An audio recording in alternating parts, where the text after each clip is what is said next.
पृथ्वी ग्रह पर अभी साल है 3022। अब इंसानों की जंग दूसरे देशों से नहीं, दूसरे ग्रह से आए एलियन से होती है।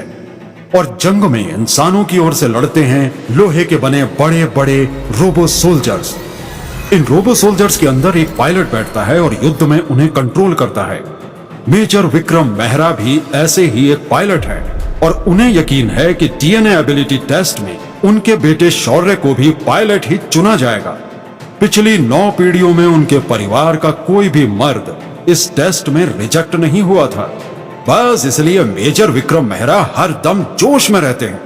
वो अपने अंदाज से जीते हैं और उन्हें बड़ा गुरूर है अपने खून पर।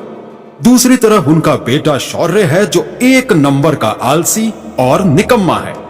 वो बस अपने मन की करता है, चाहे वो सही हो या गलत, चाहे किसी गैर से झूठ बोलना हो या अपने ही घर में चोरी करना। रात के ठीक 2 बजे थे। मेजर विक्रम मेहरा के घर में बिल्कुल सन्नाटा था। लगता है माँ और पापा सो चुके हैं। 18 साल के शौर्य ने सोचा। फिर वो अपने कमरे से बाहर निकला और दबे पांव बिना कोई आवाज किए अपने पिता मेजर विक्रम मेहरा के कमरे की तरफ जाने लगा। कमरे में पहुंचकर शौर्य अंधेरे में उनका पर्स ढूंढने लगा। वो जानता है कि उसके पिता अपना पर्स बिस्तर के दाहिनी तरफ लगी हुई लकड़ी की टेबल पर ही रखते हैं। यह पहली बार नहीं जब वो रात के वक्त ऐसे चोरों की तरह अपने पिता के पर्स से पैसे चुराने की फिराक में था। इससे पहले भी कई बार वो ऐसा कर चुका था और कभी पकड़ा भी नहीं गया था। लेकिन आज शौर्य की किस्मत ने उसका हाथ आखिरकार छोड़ ही दिया। उसने जैसे ही टेबल पर से पर्स उठाया, किसी ने उसका हाथ पकड़ लिया। वो घबरा कर पीछे मुड़ा। शौर्य का हाथ उसकी मां सुधा ने पकड़ा हुआ था। मां ने उसके हाथ से पर्स लिया और वापस टेबल पर रख दिया। फिर वो उसे कमरे से बाहर ले आई। तू चोरी कर रहा था? बस यही देखना बाकी रह गया था। तुझे क्या हो गया है शौर्य?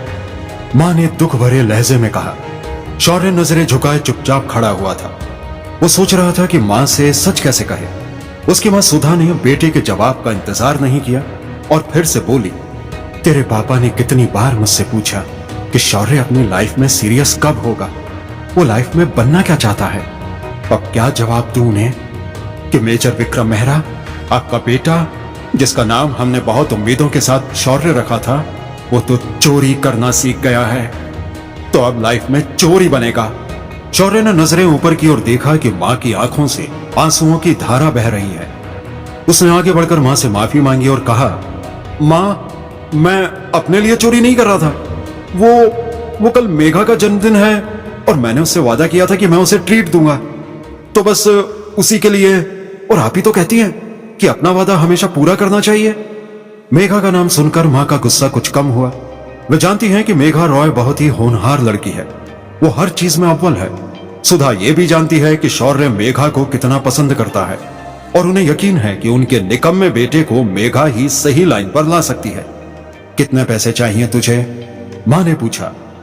मां का सवाल सुनते ही शौर्य का चेहरा खिल गया। वो झट से बोला, ज्यादा नहीं चाहिए मां, बस 6000 सिल्वर कॉइंस। सुबह अलार्म क्लॉक की आवाज से शौर्य की नींद खुली। उठते ही उसने अपनी पैंट की जेब टटोली। उसमें पैसे रखे थे। शौर्य ने जेब से वो पैसे निकाले और गिनने लगा। 4, 5, 6। अरे वाह, तो मैं कोई सपना नहीं देख रहा था। कल रात मां ने सचमुच मुझे 6000 सिल्वर कॉइंस दिए थे। ये तो कमाल हो गया, वाह। शौर्य ने पैसों को वापस जेब में रखा और अपना फोन ढूंढने लगा, लेकिन पूरे कमरे में फोन उसे कहीं दिखा ही नहीं। शौर्य समझ गया कि उसका फोन फिर से घर की मेड श्रीवल्ली ने उठाया होगा। श्रीवल्ली एक रोबोट है जिसे शौर्य की मां सुधा ने खुद डिजाइन किया था। साल 3002 तक उन्होंने कई होम हेल्पिंग रोबोट्स को डिजाइन किया था। फिर मेजर विक्रम मेहरा से उनकी शादी हो गई और रोबोट डिजाइनिंग का काम उनसे छूटता चला गया। श्रीवल्ली, शौर्य ने जोर से उसे पुकारा। अगले ही पल श्रीवल्ली शौर्य के सामने आकर खड़ी हो गई। तुमने पुकारा और हम चले आए, श्रीवल्ली ने गुनगुनाते हुए कहा। श्रीवल्ली, तुमने फिर मेरा फोन उठाया?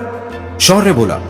श्रीवल्ली मुस्कुराई और उसने कहा, ये बड़े साहब का हुक्म है बाबा कि आपका फोन रोज सुबह नीचे हॉल में रख दिया जाए। फोन लेने के बहाने आप बिस्तर से तो उठेंगे, इससे पहले कि शौर्य आगे कुछ कहता, श्रीवल्ली कमरे से जा चुकी थी। शौर्य मन मारकर ही सही लेकिन बिस्तर से उठा और नीचे हॉल में जाकर अपना फोन देखने लगा। मेघा की 2 मिस कॉल, मर गए। बड़बड़ाते हुए शौर्य वापस अपने कमरे की तरफ दौड़ा और फटाफट तैयार होने लगा। मेघा के जन्मदिन पर भी वो अगर उसके घर देर से पहुंचा तो वो नाराज हो जाएगी। अपनी चेक शर्ट के बटन लगाते हुए शौर्य ऐसा सोच ही रहा था कि तभी उसका फोन बजा। उसने फौरन फोन उठाया और बोला, मैं घर से निकल चुका हूं मेघा, बस पहुंच ही रहा हूं। फोन के दूसरी तरफ से मेघा की आवाज आई, जहां भी हो यू टर्न ले लो। U turn? लेकिन क्यों मेघा? शौर्य ने हड़बड़ाते हुए पूछा। मेघा ने धीरे से कहा, क्योंकि मैं तुम्हारे घर के सामने खड़ी हूं। शौर्य अब फंस चुका था। आगे एक नया झूठ बोलने में उसे कोई फायदा नहीं दिखा, तो उसने सच बोल दिया, वो मैं अभी शर्ट पहन रहा था मेघा, बस 1 मिनट में आया। मेघा अपनी कार लेकर आई थी। उसने नीले रंग की साड़ी पहनी हुई थी और आंखों पर काला चश्मा लगा था। वो कार में बैठी शौर्य का इंतजार कर रही थी। शौर्य दौड़ता हुआ आया और आकर कार में बैठ गया, फिर जोर से बोला, हैप्पी बर्थडे मेघा। मेघा ने कुछ नहीं कहा, बस कार स्टार्ट की और बिना शौर्य को देखे उससे पूछा, तो कहां जाना है? शौर्य ने मुस्कुराकर कहा, स्पेजिया। तेज रफ्तार से दौड़ती हुई मेघा की कार स्पेजिया कैफे के सामने जाकर रुक गई। शौर्य और मेघा कार से उतरे। फिर मेघा ने कार का एक बटन प्रेस किया जिस पर लिखा था parking mode on. Button press होते ही कार खुद ही पार्किंग लॉट में चली गई। कैफे में शौर्य ने पहले से ही एक टेबल बुक की हुई थी। तो मैं कैसी लग रही हूं? मेघा ने पूछा, लेकिन शौर्य का पूरा ध्यान अपने फोन में था। दरअसल वो खाने का बिल कैलकुलेट कर रहा था। मेघा का सवाल सुनकर उसका ध्यान टूटा। मेघा की ओर देखकर उसने बड़े प्यार से कहा, जैसी तुम हमेशा लगती हो, खूबसूरत, ब्यूटीफुल। शौर्य का जवाब सुनकर मेघा को हंसी आ गई। उसने हंसते हुए कहा, तुम्हें तारीफ करना नहीं आता ना? शौर्य ने ना में गर्दन हिला दी और वापस अपनी कैलकुलेशन में लग गया। खाना खाते हुए मेघा के जेहन में कुछ चल रहा था। वो शौर्य से कुछ सीरियस बात करना चाहती थी, लेकिन उसे समझ नहीं आ रहा था कि शुरू कैसे करे। तभी शौर्य ने कहा, तो मेघा, तुम इस बार भी टॉप करने वाली हो ना? मेघा ने कुछ सोचकर कहा, वेल, अभी तक तो सारे एग्जाम अच्छे हुए हैं, लेकिन रोबो डिजाइनिंग का जो लास्ट पेपर होने वाला है उसकी तैयारी थोड़ी कम है, पता नहीं कैसा होगा। मेघा, तुम खामखा परेशान होती हो, तुम्हारा लास्ट पेपर भी अच्छा ही होगा और तुम देखना, हर साल की तरह इस साल भी तुम ही टॉप करोगी। और तुम? मेघा ने पूछा। मुझे पूरा यकीन है कि हर साल की तरह मैं इस साल भी पास तो हो ही जाऊंगा। इतना कहकर शौर्य जोर जोर से हंसने लगा। मेघा जानती है कि शौर्य अपनी लाइफ और अपने फ्यूचर को लेकर बिल्कुल भी सीरियस नहीं है। यूं तो मेघा को यकीन है कि उसका प्यार शौर्य को बदल सकता है, लेकिन इतने यकीन के बाद भी वो इस बारे में शौर्य से बात करते हुए झिझकती है। लेकिन आज नहीं। तुमने आगे का क्या सोचा है शौर्य? मेघा ने शौर्य से पूछा। तो वो एक्साइटेड होते हुए बोला, आगे?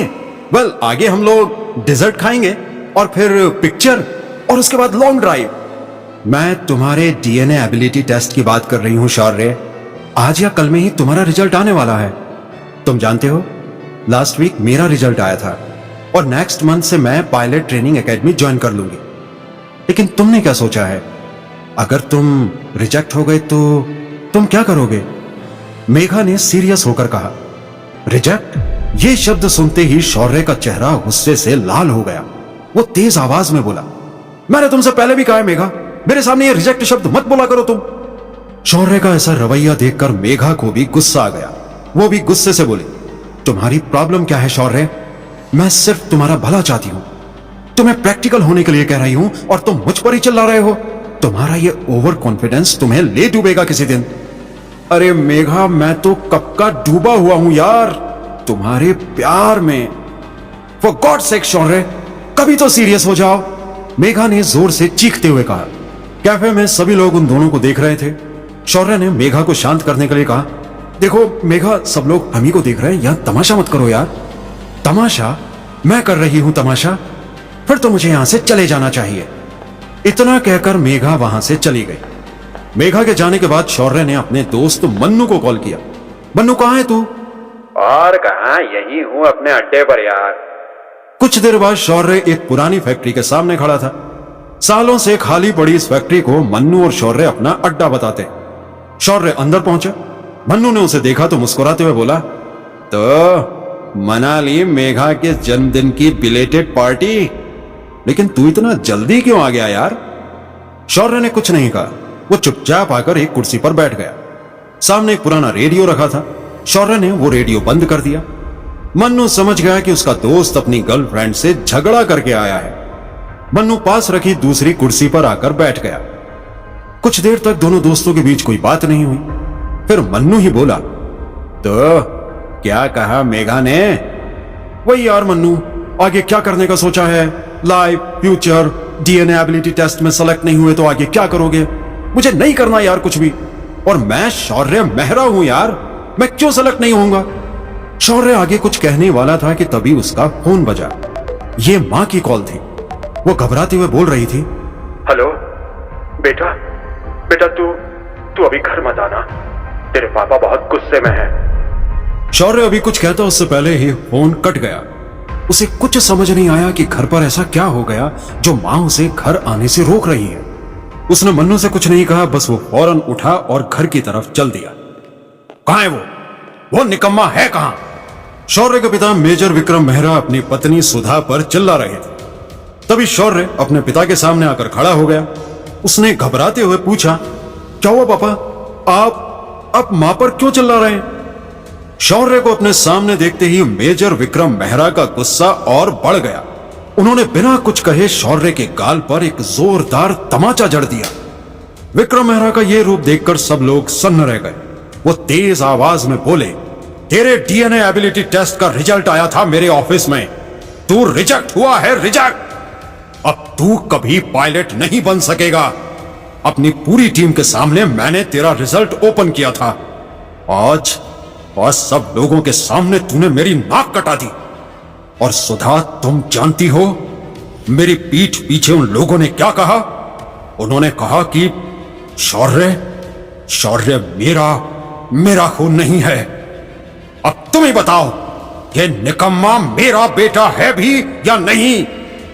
अपने पिता के कहे शब्द शौर्य के सीने में किसी तीर की तरह आकर लगे। ऐसे तीर जिनसे उसकी रूह तक छलनी हो गई। एक ही पल में शौर्य की दुनिया उलट गई थी। अब वो क्या करेगा? ये सोचते हुए शौर्य जमीन पर गिर पड़ा।